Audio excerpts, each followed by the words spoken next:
नमस्कार बच्चों, बीए तृतीय वर्ष के विद्यार्थियों का स्वागत है। बच्चों, हम कर रहे थे सुमित्रानंदन पंत की नौका विहार, जिसका एक भाग हो चुका है और हम अब दूसरी जो व्याख्या खंड है उसको करने जा रहे हैं। कवि ने लिखा है कि गंगा नदी का जो वर्णन किया है उन्होंने, गंगा नदी को एक बहुत ही सुंदर दुबली पतली नायिका की तरह बताया है मानवीकरण अलंकार के माध्यम से, कि किस प्रकार से वो वहाँ बालू रेत के ऊपर थकी हुई, निश्चल, लेटी हुई सी प्रतीत हो रही है। वो किसी तपस्विनी कन्या की भांति नजर आ रही है और उसके चंद्रमा रूपी मुख से कोमल लहर रूपी हथेलियां आलोकित हो रही है और उसके वक्षस्थल पर लहरें कोमल बालों के समान फैल रही है। और उस गंगा रूपी जो नायिका है, उस गंगा के अंदर जो लहरें उठ रही है बच्चों, जो गोलाकार लहरें हैं, वो देखिए कवि की कल्पना शक्ति कि वो ऐसी लग रही है कि मानो उसने साड़ी पहन रखी है और उस साड़ी की सिकुड़न, जो सलवटें हैं, साड़ी की सिकुड़न सी जिस पर सासी सम उपमा, शशि की रेशमी विभा से भर। विभा का अर्थ होता है बच्चों विशेष प्रकाश। शशि माने चंद्रमा, मानो चंद्रमा के रेशम से विशेष प्रकाश से वो भरी हुई है।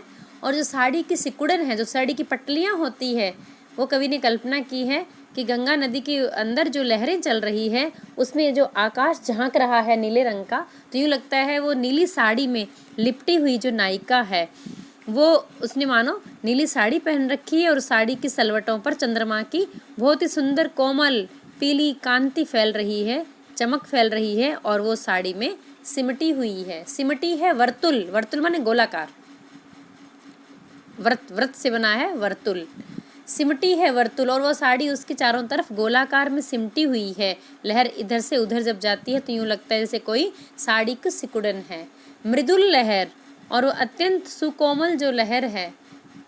चांदनी रात का प्रथम प्रहर, हम चले नाव लेकर सत्वर। सत्वर कहते हैं शीघ्रता के साथ, तेजी के साथ, शीघ्र। कवि कहता है कि चांदनी रात का ये पहला प्रहर था और हम शीघ्र ही नौका लेकर गंगा नदी की धारा में नाव लेकर शीघ्रता से चल पड़े। ये नौका विहार का चित्रण है बच्चों। नौका विहार यहाँ पर लौकिक होते हुए भी इसके जो भाव हैं वो बहुत ही अलौकिक हैं। कवि ये कहना चाह रहे हैं कि सिकता की सस्मित सीपी पर मोती की ज्योत्सना रही विचर। सिकता कहते हैं बालू रेत को, जो रेत है वहाँ पर,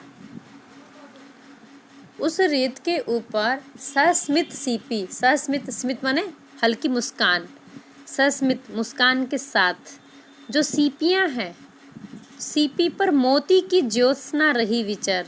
सीपी के अंदर बच्चों जो मोती होता है उसकी जो चमक होती है, यानी ज्योत्सना से तात्पर्य है चंद्रमा की जो चांदनी होती है, उस चांदनी को ज्योत्सना कहते हैं। विचर करना माने विचरण करना।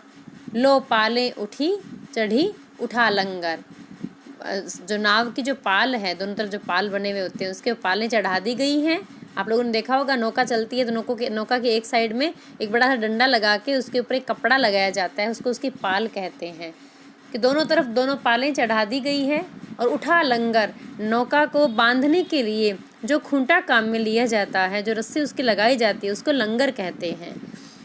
तो बच्चों कवि ये कह रहे हैं कि नाव की पालें खोल दी गई है, उसका लंगर उठा दिया गया है, अर्थात नाव को अब किनारे से मुक्त करके उसको बीच में तैरने के लिए मुक्त कर दिया गया है।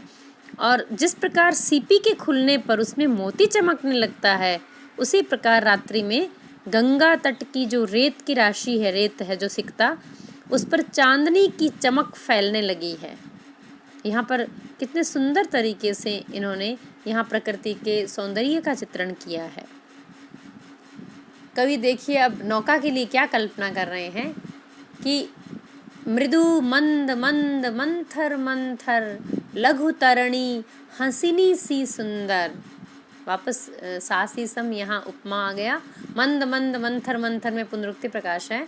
और लघु तरणी, तरणी नौका को कहते हैं, लघु मानी छोटी सी, कि उस समय ये जो छोटी सी नौका है ये बहुत सुंदर हंसिनी की भांति, आपने देखा होगा हंसों का जोड़ा या हंस तैरते रहते हैं जल के अंदर, तो वो सुंदर हंसिनी की तरह धीरे धीरे मंद मंद धीरे धीरे बिल्कुल मंथर गति से आगे बढ़ने लगी। कोई जल्दबाजी नहीं है, कोई शीघ्रता नहीं है। तिर रही खोल पालों के पर, यहाँ रूपक अलंकार हो गया बच्चों।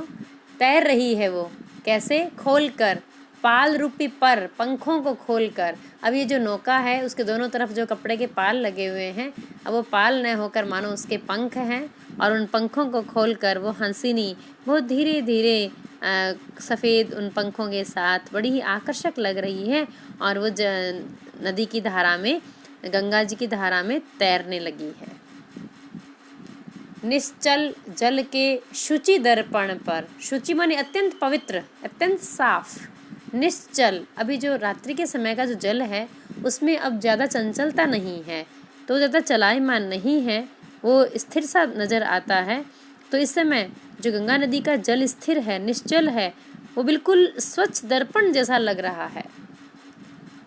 बिंबित हो रजत पुलिन निर्भर, अब उसके अंदर जो उसके किनारे हैं वो बिंबित हो रहे हैं, उनका प्रतिबिंब पड़ रहा है ये गंगा नदी के अंदर, और वो बिल्कुल रजत माने चांदी, पुलिन माने किनारे, उसके जो एकदम से किनारे हैं वो चांदी के समान श्वेत जो रेतीला तट है वो उसमें बिल्कुल प्रतिबिंबित हो रहा है। वो किनारे, उसके रेतीला जो किनारा है वो गंगा नदी में बिल्कुल साफ साफ दिख रहा है, जैसे दर्पण में दिखाई देता है। ठीक वैसे ही दुहरे ऊंचे लगते क्षण भर, अब बच्चों जो किनारा होता है वो यदि जल के अंदर अपना प्रतिबिंब दिखा रहा होता है तो यूँ लगता है कि दोहरी हो गई है गंगा नदी, डबल मतलब ऊंची हो गई है। दोनों किनारे दोहरे ऊंचे लगते हैं, आधा जल में दिखाई दे रहा है और आधा ऊपर दिखाई दे रहा है, तो किनारे एक क्षण के लिए दोहरे ऊंचे दिखाई देते हैं। और काला कांकर का राजभवन, सोया जल में निश्चिंत प्रमन, पलकों पर वैभव स्वप्न सघन। कवि कहते हैं कि रात्रि के समय काला कांकर का जो राजभवन है, काले पत्थरों से बना हुआ जो राजभवन है, वो गंगा की उस जल राशि में प्रतिबिंबित हो रहा है। उस राजभवन जो है वो गंगा नदी के अंदर उल्टा दिखाई दे रहा है, जल के अंदर, जैसे वो सो रहा है जल में निश्चिंत होकर, बिल्कुल जल प्रवाह में मानो पलकें बंद करके लेट रहा है। और राजभवन है वो अपने अतीत का जो वैभव है वो सघन स्वप्न जैसा देख रहा है।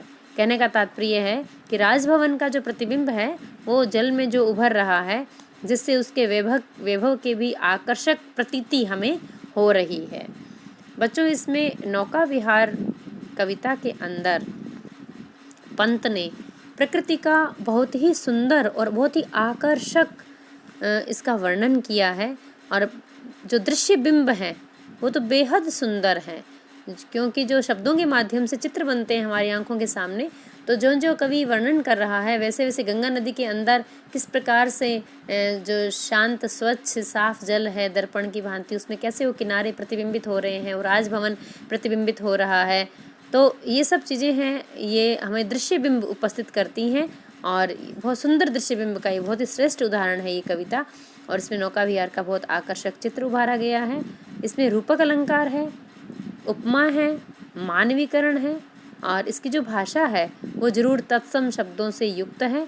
और इसमें कवि ने विशेष रूप से गंगा नदी के अंदर जो नौका विहार का वर्णन किया है वो ऊपरी तौर पर नौका के अंदर बैठकर गंगा में विचरण करने का है, लेकिन भीतर की जो यात्रा है वो कवि के अंदर अलग ही प्रकार से चल रही है कि ये जीवन किस प्रकार का है और कैसे कैसे जीवन में क्या क्या चीज़ें हमें नज़र आती हैं, और कैसे कैसे स्वप्न, कैसे कैसे वैभव, क्या क्या चीज़ें जीवन में प्रतिबिंबित होती हैं, उन सब का वर्णन यहाँ पर किया गया है। अभी इतना ही। धन्यवाद बच्चों।